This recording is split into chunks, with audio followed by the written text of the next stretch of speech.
Week 1 of the NFL season is just under a month away, so let's take a look at some win totals, shall we? There are 9 total teams with 10 plus wins listed, and it's the headline by last year's Super Bowl matchup between the Kansas City Chiefs and San Francisco 49ers. No one should be surprised by the teams on this list, but I may say the Green Bay Packers and Jordan Love having a higher preseason win total than Aaron Rodgers and the New York Jets. That's just a little bit of perfect comedy if I say so myself. But let's bring in Director of Research, Evan Abrams, to play a little game of buying or lying ahead of the NFL Trends edition. Evan, you have 3 for me today, including one surrounding those 9 teams I just talked about. Let's rip it, brother. Tell me more. First of all, you would say that as a Jets fan, but yeah, it does make some sense. But let's talk double-digit win totals here. So since 1990, that is the wild card era in the NFL, only 79 of 195 teams with a double-digit win total, that's a win total of 10 or more, over the past 34 years have exceeded that number. That is about 40.5%, 41%. So it's been a good bet to go under on almost all the double-digit win totals when you look at the percentages. Now, the sweet spot is the 132 teams who have had win totals of 10 or 10.5. So it's basically that middle area of the good teams, not quite the 11 and 11.5. Those guys are 76, 49, and 7 to the under, about 61%. Now, you said it, 9 teams this season have a preseason win total of 10 or more. So, Charlie, do you like it? Do you sell it? What's your thoughts on just this blanket trend going forward?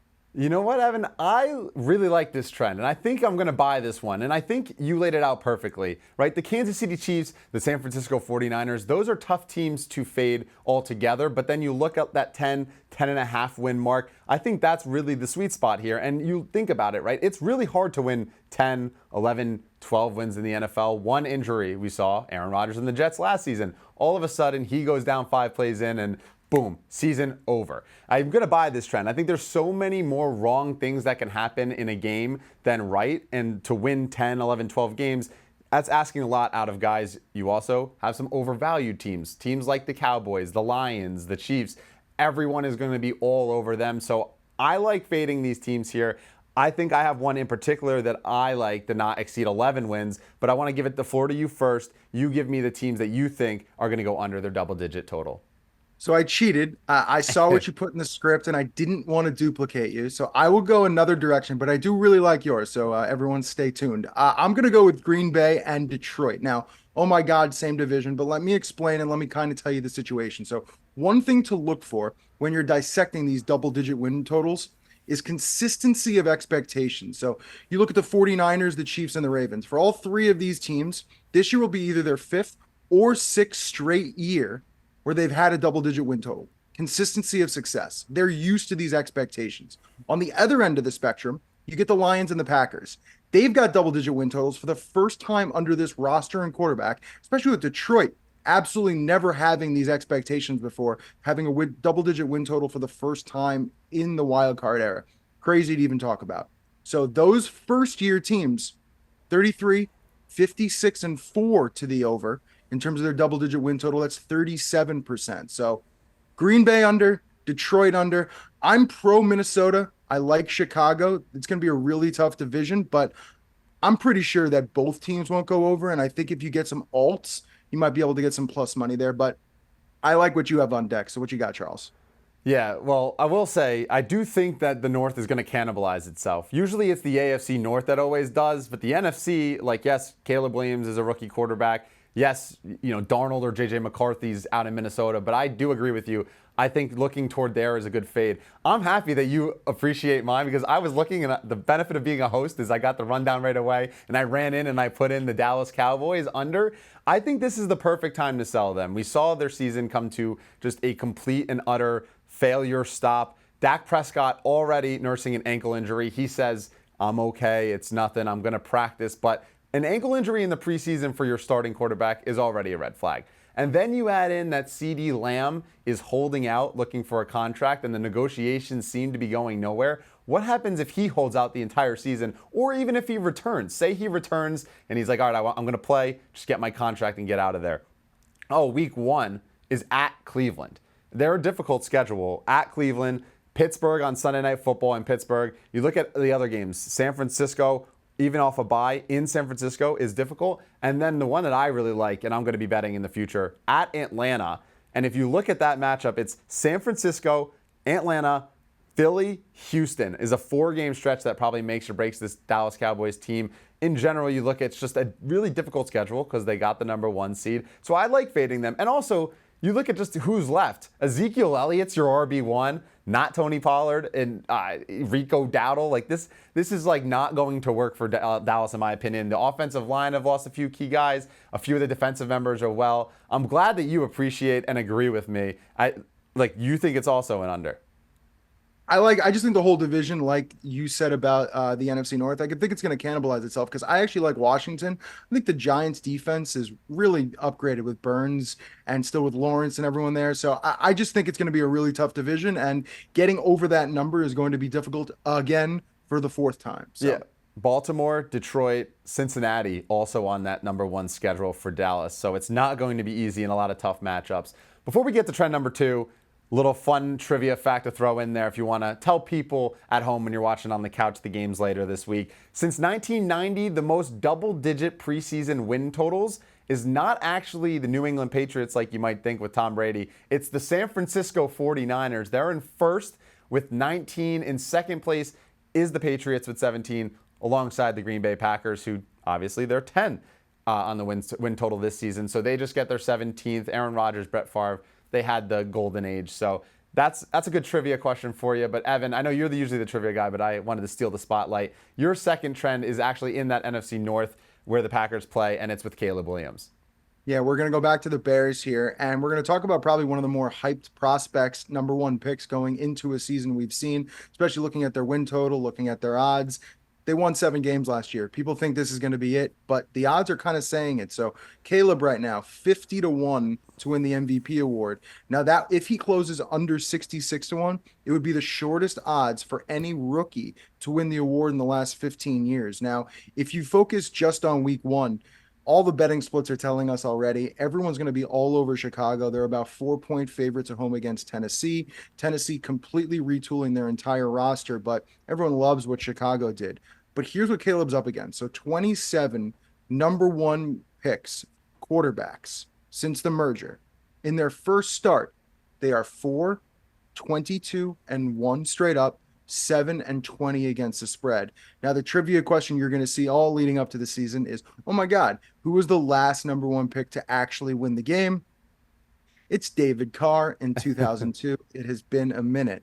Now, a 4-point favorite, you don't usually see that out of the number 1 pick. They're usually getting points, 6.5, and they're usually on a pretty bad team considering. So definitely different circumstances, but Tennessee could be sneaky. I really like this Tennessee spot here. I'm totally buying, or I guess I'm selling the hype of Caleb Williams and buying Sure. this trend that you gave me of rookie quarterbacks, number 1 picks in particular, not finding success in week 1.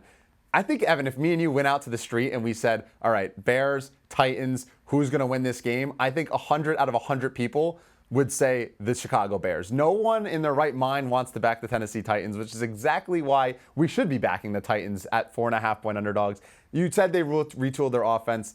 Guys like Tony Pollard coming in, having Tajay Spears already there. Even with DeAndre Hopkins hurt, they bring in Tyler Boyd, Calvin Ridley. They did plenty of other additions across the field. Nobody wants and is thinking about the Tennessee Titans here. We can get a backdoor cover with that 4.5 number. We can even get just a field goal win for a rookie quarterback who is going to have his nerves flowing. This is, the biggest game of his career, and all the expectations combined with Hard Knocks is sky high. I really like this one. I hope that you end up joining me on this one come week 1. We still have a few weeks left until it in particular, but I can't see this line going anywhere past that 4.5 number, in fact, going down. But one more trend for us. Take us home. Yeah, let's stick with the hype train. It was Caleb Williams with the quarterbacks, but for the teams, I don't think any team has more hype than the Houston Texans. So last year, entering the season, they were 200-1 to win it all, the Super Bowl. This year, they are down to 16-1. So I looked this up. Since 1977, only 7 teams have jumped to 20-1 or shorter from that far out the year before. Really high expectations. Just 3 of them made the playoffs the next season. Only 2 won a playoff game, and none made the Super Bowl. The last 2 examples are the Jets last year, unfortunate set of circumstances, all built around a single season. And now they've parlayed that into a second season. So let's see. I don't think they're going to have many left. So you didn't see the jump, obviously, from last year to this year, but before was Zach to Aaron. And then the Bengals the year before, which saw the jump when they didn't play well, everything wasn't looking good. And then you see Burrow come into the picture and lead them to a playoff win. So you see the good, you see the bad. But even before you give your opinion, Charlie, I think the real important part is Houston's point spread and their average point spread throughout the season in terms of how many points are going to be favored by in most of these games is probably where the edge lies, as 5 of those 7 teams finished the regular season below 500 against the spread. So I think overall betting against Houston, you might find value, especially if you look at their week 1 line having to lay points in Indianapolis. So that's probably where the angle lies. But what do you think about the whole deal? You know, this one I'm more mixed on. I think I agree with you that you should pick games in particular to fade Houston, but I also don't think this trend is as real as it may seem because you dive into the numbers a little bit closer. Like there's reasons behind why of those 7 teams, or at least the 2 that you just mentioned, why they had those struggles, right? Like why did the Jets finish under 500 against the spread last year? It's because Zach Wilson and whoever the heck else they threw out at quarterback was under center. Like it was might as well have thrown me under there. I might have given them a better chance than Zach Wilson and that rest of the crew. And the Bengals too, like Burrow was a generational quarterback prospect. He came in, completely revamped the team. Of course he was going to succeed barring injury the next year. And I think the same is going to be said for Houston. Listen, it was against my typicalness of going against the hype train with Caleb Williams. This is my opportunity to hop aboard with the Houston Texans hype. I think that I think they're going to be great again this year. I mean, their win total, 9.5. I probably think it's right around that 9 or 10. So I'm not going to say totally fade or totally buy this team. But Stroud is on that Burrow trajectory. I was beating the drums just as loud as anybody coming into the draft and saying he was better than Bryce Young. I got a lot of crap for it. Turned out I was right, or at least 1 year in I was right. We'll see what happens. But I personally think the Houston Texans are a team that's going to be a mainstay for the entire future of the NFL, while Stroud is healthy at least. Obviously, there could be things that could go wrong. But Evan Abrams, thank you so much for this 3 buying or lying trends NFL edition. Can't wait for what's to come, buddy. Have a good one. You too.